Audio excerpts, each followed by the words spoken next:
안녕하십니까, 이손입니다. 오늘도 신관용 선생님 모시고 저번 시간에 이어서 유일한 박사님의 이야기 제2부를 말씀 나누겠습니다.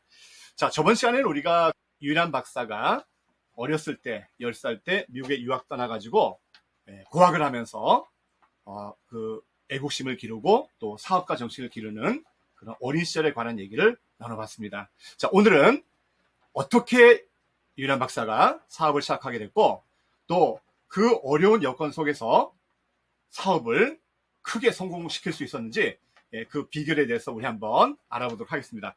선생님, 유일한 박사가 그 어린 나이에 미국 생활을 하면서 미국의 기독교 여기심, 거기서 큰 어떤 인격 형성을 이루게 되고 또 투철한 애국심을 가지고 있으면서도 또 유능한 사업가 정신을 키워나가게 되었습니다.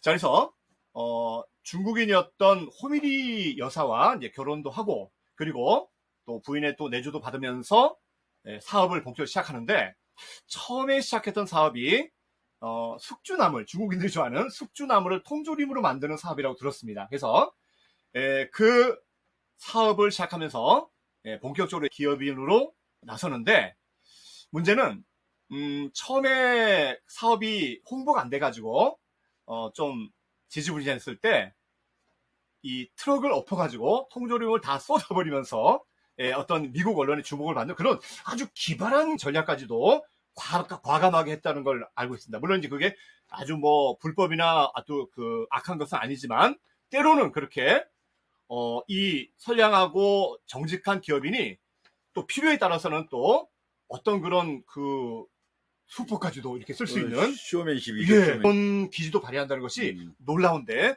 좀 선생님 자세히 좀 말씀해 주십시오. 원래 그 유일한 박사님이 사업했던 건 숙주나물 사업보다도 먼저는 그 중국인 유학생들이나 중국 사람들이 좋아하는 것들이 있었어요. 예를 들어서 뭐 부채라든가 고향 향수를 달래는 작은 물건들 그런 거를 팔다 보니까 장사가 잘 되니까 조금 더 연구를 하다가 이 사람들이 음식을 만들 때 숙주나물 없이는 안 되는데 숙주나물이 자주 상하니까 요것을 아주 병에다 넣어서 팔면 좋겠다고 시작을 했던 겁니다. 그런데 나중에 가다 보니까 병으로는 안 돼 갖고 그야말로 거금을 투자해서 통조림으로 만듭니다. 나중에 그 유일한 박사 아버님은 내가 유학을 보냈더니 콩나물 장사 아니야. 콩나물 장사라고 그냥 막 펄펄 뛰셨는데 네. 그러나 어쨌든 음식을 만들 때 반드시 들어가야 되는 그 숙주나물이니까 중국인들 사이에서는 인기가 있어서 그게 아주 그 장사가 잘 됐는데 장사가 지지부진하니까 아까도 그 사회자분이 얘기하셨지만 어떤 쇼맨십도 발휘하시고 그랬는데 그렇다고 그래서 불법이라든가 이런 것은 절대로 안 합니다. 예를 들어서 나중에 유한양행을 설립하고 나서 그 전무님이 남들은 여기다가 마약도 조금 섞어 넣습니다. 그랬더니 펄펄 뛰어갖고 자기가 신뢰했던 전무지만 약의 정도를 걷지 않는 것은 아주 용서를 하지 않으셨어요. 그러니까 이 정도가 아닌 것은 아주 손을 대지 않는 분입니다. 아주 철저하게. 나중에 그 동생분이 그 유한양행을 맡아서 했을 때 일제에게 좀 협조를 하고 그랬던 그것 때문에 비행기도 헌납하고 막 그런 거 때문에 화가 나갖고 의절을 해버립니다. 동생하고. 그래서 사고로 죽기 전까지 쳐다도 안 봤는데 남자가 가는 길이 아니라면 절대로 가지 않는다. 올바른 길이 아니면 가지 않는다 하는 것이 유일한 박사님의 철칙입니다. 그런데 그거를 하시다가 그 자동차를 뒤집어 엎어서 세간의 주목을 끌었다 하는 거는 참 재미있는 에피소드인데 그런 일을 해서라도 하여간 흥행을 하고자 하는 그런 열정을 우리가 볼 수가 있죠. 그러나 정도를 벗어난 적은 없는 분입니다. 네. 예. 그래서 이제 그 사건으로 이제 그 회사 이름이 이제 라초이 식품회사인데 그 통조림을 그 트럭에서 쏟는 일부러 쏟아가지고 언론의 주목을 받는 그런 기발한 전략도 또 필요할 땐 또 쓰고 하면서 그렇죠. 또 주목을 받으면서 크게 도약할 수 있는 계기를 마련하게 된 것이죠. 그래서 이제 다시 한번 여쭙겠지만 이 임상옥 사관학교가 추구하는 이 기업가 정신은 물론 정도는 항상 지키지만 때로는 전혀 생각할 수 없는 그런 기지까지도 발휘를 해야 되는지요. 잔재주죠. 네. 잔재주입니다. 필요하다면 해야 됩니다. 그런 건 잔재주죠. 네. 예. 필요하면 해야죠. 우리는 잔재도 씁니다. 왜냐하면 우리가 사는 세계는 보이는 세계니까 보이는 세계에서 뭘 얻기 위해서는 정도를 벗어나지 않는 범위 내에서 얼마든지 할 수 있지만 정말 중요한 것은 정도죠. 네. 올바른 길. 그래서 이제 그 라초이 식품 회사로 시작해가지고 이제 크게 성공하고 그리고 유한 주식회사를 또 설립해서 아주 크게 발전을 합니다. 그런데 보통 이제 일반인 같으면 이 자기 사업이 성공하고 큰 부를 벌어들이면 거기에 만족하거나 아니면 자신의 재산을 더욱더 키우는 데만 몰두하는 것이 보통 사람의 마음일 수 있는데 근데 유일한 박사는 기업은 자신의 것이 아니다. 사회 소유물이다. 자, 이런 그의 경영 철학 이것이 어떻게 실천되었고 또 이런 정신이 오늘날에도 유효한지를 좀 말씀해 주십시오. 그 당시로서는 아주 파격적인 것인데 직원들한테 주식을 나눠줬죠. 그렇죠. 싼 값으로 나눠줘서 직원들이 자기가 주인이다. 이 회사의 주인이다라는 것을 갖게 됐고 또 하나는 족벌 경영을 없애버려서 누구든지 그 직원으로부터 시작해서 회장까지 올라갔는데 연만희 씨라는 분을 한번 만난 적이 있어요. 연만희 씨라는 분이 직원으로부터 회장까지 올라간 분인데 유한양행 유한양행의 그 회장까지 하신 분이에요. 근데 아주 내가 만나보니까 아주 거대한 산맥 같은 분이에요. 굉장한 분이더라고요. 그래서 내가 깜짝 놀랐는데 우리 선배 소개로 만나 뵌 적이 있습니다. 그런데 하여간 그 유한양에 들어왔던 사람들이 다 아주 굵직굵직한 거물이 돼갖고 회장도 하고 뭐 이렇게 해서 나가는데 그것을 우리 유일한 박사님이 원하셨던 거예요. 그러니까 이 안에 내가 데리고 있던 직원 안에 훌륭한 사람이 나와서 나보다도 더 잘하게 사실은 그 요즘 테슬라를 운영하고 있는 그 일론 머스크는 사람을 뽑을 때 그 기준이 있습니다. 그러니까 기득권에 안주하거나 또는 책상머리나 이런 걸 아주 싫어합니다. 실제로 실험할 수 있고 자기처럼 명장 밑에 약졸 없다 이거죠. 그래서 아주 그냥 강졸만 뽑습니다. 테슬라가 잘 되는 비결이 뭡니까? 그러면 단호히 얘기합니다. 나는 훌륭한 직원을 뒀습니다. 근데 훌륭한 직원을 뽑고 있습니다. 훌륭한 직원을 뽑는데 그건 어떤 사람이냐면 나 같은 사람, 일론 머스크 같은 실험 정신이 있고 도전 정신이 있는 사람을 뽑는다. 그런 사람들이 요소요소에 배치돼서 그 회사를 위해서 일하는데 회사가 안 될 리가 있냐? 사실은 그게 올바른 겁니다. 어떤 그 기득권이나 소유나 이런 데다 집착하지 않고 새로운 것을 만들어내고 새로운 도전을 하는 사람들이 모여서 새로운 회사, 새로운 도전을 하고 있으면 그 회사가 흥성하지 않을 리가 없지요. 네. 그리고 이제 족벌 경영에서 탈피해서 이른바 전문 경영인에게 회사를 맡기게 되는데, 근데 제가 조금 약간 궁금한 점이 있습니다. 유일한 씨의 아들인 유일선 씨. 근데 네. 이분은 제가 볼 때 굉장히 능력 있는 분이에요. 근데 그런데도 불구하고 유일한 박사는 자기 아들을 가차없이 회사에서 내쫓아 버립니다. 기회를 줬어요, 한 번은. 그러니까 그 이사들이 난리를 쳐갖고 유일선 씨가 들어와서 부사장직을 맡고 일을 했어요. 그런데 뭘 했냐면 그때 현재 유한 킴벌리 같은 일을 했어요. 했는데 그게 너무 빨랐어요. 3년 뒤에는 성공을 했지만 그 당시에는 빚을 못 받는데 그걸 하면서 그 직원들하고 갈등도 많고 왜냐하면 유일선 씨는 외국에서 공부한 사람이고 우리나라 실정을 잘 모르니까 갈등도 많았어요. 그거를 유일한 박사가 이렇게 지켜보면서 저 친구는 안 되겠다. 저 친구는 좀 더 수업을 받아야겠다. 그래서 그냥 해고를 시켜버립니다. 그 아들을 해고시킨 거예요. 그 아들을 해고시키고 나중에 유산 줄 때도 뭐라고 그랬냐면 너는 대학까지 가르쳤으니까 네가 알아서 살아라 하고 10원 한 장 안 줬어요. 근데 제가 좀 감동적인 게 뭐냐면 이제 그 아버지의 그 아들이라고 유일선 씨는 아버지를 원망할 법도 한데 전혀 원망 안 했어요.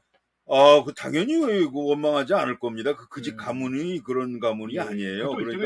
그러니까 그런 것을 저는 믿어 의심치 않는데, 근데 내가 좀 아쉬운 것은 유일한 박사님은 어려서부터 9살부터 10살부터 고생한 분이고 유일선 씨는 그 강보에 쌓여서 편하게 지낸 사람이에요. 그걸 자기 기준으로 저놈도 그 대학 나왔으니까 알아서 살겠지. 그 좀 너무 심한 게 아닌가. 유산을 몇 푼이라도 좀 주시지 않으면 난 주시지 그러지 않았는가. 이런 아쉬움이 있는데 한 푼도 안 줬어요. 참 우리가 좀 반성할 대목이 있는 겁니다. 옛날에 성룡이라는 사람이 아들한테 유산을 줄 거냐 그랬더니 영화배우 말씀입니까? 예, 영화배우 성룡이 그 아들한테 유산을 주겠습니까? 똑똑한 아들이라면 내 유산을 받을 필요가 없을 겁니다. 그러니까 전부 다 끄떡끄떡하니까 멍청한 아들이라면 내가 왜 유산을 줍니까? 다 날릴 텐데. 그러니까 그 말은 뭐냐면 한 푼도 안 주겠다는 얘기인데. 선생님 그럼 결국 이제 그 족벌 체제를 배제하고 이렇게 능력 있는 전문 경영인에게 회사를 맡겨가지고 그 결정이 이 기업에 어떤 영향을 미치게 됩니까? 그렇게 되면은요, 그 족벌 경영이라는 걸 해서 오나 시스템으로 가게 되면 굉장히 속도도 빠르고 또 오나가 아주 똑똑한 사람 같으면 일체감도 있고 힘도 있을 겁니다. 그런 반면에 만약에 오나가 좀 아둔하거나 그러기가 쉽습니다. 오나가 똑똑한 오나가 나올 확률이라는 거는 굉장히 낮습니다. 우리가 역사에서 볼 때 현군은 안 되고 다 암군이었던 걸 보면 그 한 집안에 괜찮은 오나가 나올 확률은 굉장히 낮습니다. 그렇다면 그 형편없는 오나가 회사를 망치는 것보다는 전문 경영인이 들어가서 회사를 정상 가동시키는 것이 훨씬 더 나을 수가 있습니다. 그래서 전문 경영인 체제가 더 안정된 체제로 갈 수가 있습니다. 그것이 이제 유한양행이 더 크게 발전하는데 기여를 했다고 봐지겠죠? 그건 어떤 희망이 있냐면 월급쟁이로 들어갔을 때 나는 회장까지 갈 수 있다 하는 야심을 가질 수 있습니다. 실제로 그렇게 됐고요. 실제로 그렇게 네. 원칙대로 했고요. 네. 그러니까 이 회사는 어떤 오너의 회사가 아니고 우리 회사다. 우리 노동자들의 회사다.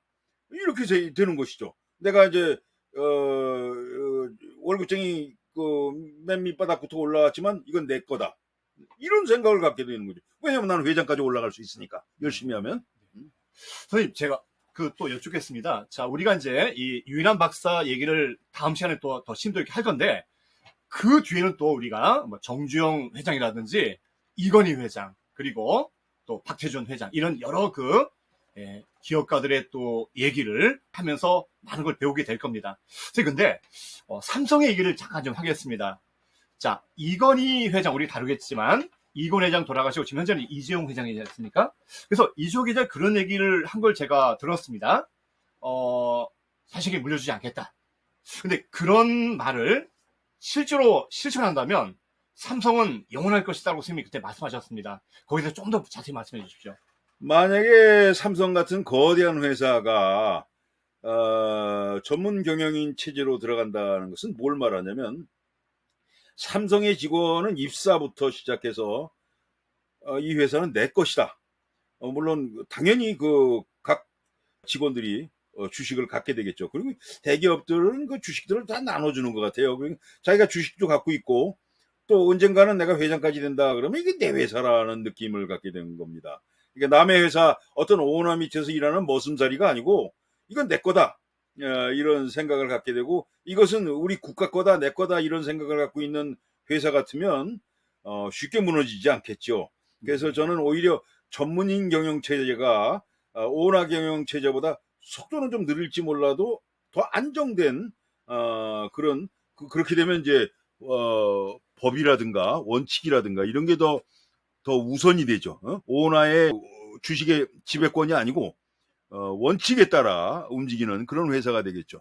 훨씬 더 나은 회사가 될 거라고 봅니다. 네, 그리고 이제 이제 어떤 모 기업은 회장이 머슴이 뭘 알아 이러면서 자기 고집을 하다가 또 이제 나중에 또 안 되는 그렇죠. 우리 다 알고 있는 얘기지만 그렇죠. 그 전근대적인 사고 방식이죠.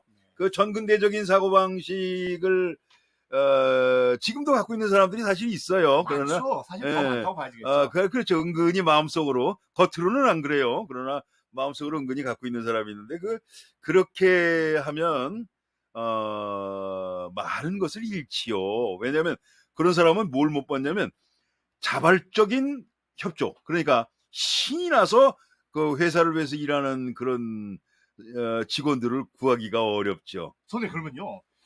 이제 다음 시간에 더 자세히 다루겠지만 유일한 박사는 그 해방 우리 한국에 와서 사업을 더 크게 벌이고 나날이 발전한다. 근데 이승만 정권 시대와 박정희 군사 정권 시대를 거치면서 많은 또 외압이 오고 또 이제 정치 자금을 요구하는 그런 상황에서 보통 기업 같으면 이거 그 꼬리시면서 돈을 기부하고 이렇게 눈치 보는 그런 경영 같은데 제가 듣기로 유일한 박사는 그런 돈은 줄 수 없다. 분명히 정치적인 어떤 박해가 있을 텐데도 불구하고 절대로 그건 안 된다고 해서 일부 이사들은 돈 주고 우리 좀 안전하게 합시다 했는데 일절 그걸 허용하지 않으셨다고 들었습니다. 그 어떤 일입니까? 유일한 박사님은 이 일제시대 때도 총독부가 일본 약보다도 우리 유한양행 약이 더 좋았어요. 그러니까 은근히 압박이 들어왔는데도 끄떡도 안 했어요. 그냥 밀어붙였어요. 일본이라는 대제국하고 유일한 박사하고 싸움박질을 했다고요. 그런데 그 박정희 정권 때는 이 정치연금을 안 하니까 세무조사 아주 철저하게. 근데 세무조사 들어온 사람이 깜짝 놀란 거예요. 털어도 먼지가 안 나고 오히려 안 낼 것까지 냈으니까 동탁 산업부장까지 나중에는 할 수 없이 예. 야 그렇게 세금 잘 내는 사람은 우리가 상을 주자 그래서 상을 받았어요. 오히려 세무조사 받다가 상 받은 사람이에요. 이게 뭐 이로 말할 수 없는 사람. 지금 우리로서는 상상을 초월하는 사람이에요. 저는 그 털어도 그 먼지 안 나는 사람이 진짜로 예, 있었다는 얘기잖아요. 그야말로 그게 현실 속에 있는 그런 사람입니다. 그 다음 시간에 예. 우리가 자세히 얘기하면서 얘기하겠지만 굉장히 재밌는 얘기가 많습니다. 자, 예. 이제 그래서 이제 대기업으로 이제 자리를 확고하게 잡은 이 유한 그리고 그 이후의 얘기를 할 텐데 어떤 도전이 있었고 그걸 또 어떻게 극복했으며 또 어떻게 그 어렵게 벌어들인 전 재산을 또 사회 환원하고 또 각종 교육 사업을 통해서 인재들 양성했는지 그 얘기를 우리 다음 시간에 또 나누도록 하겠습니다. 그럼 다음 시간에 또 뵙겠습니다. 예, 감사합니다. 고맙습니다.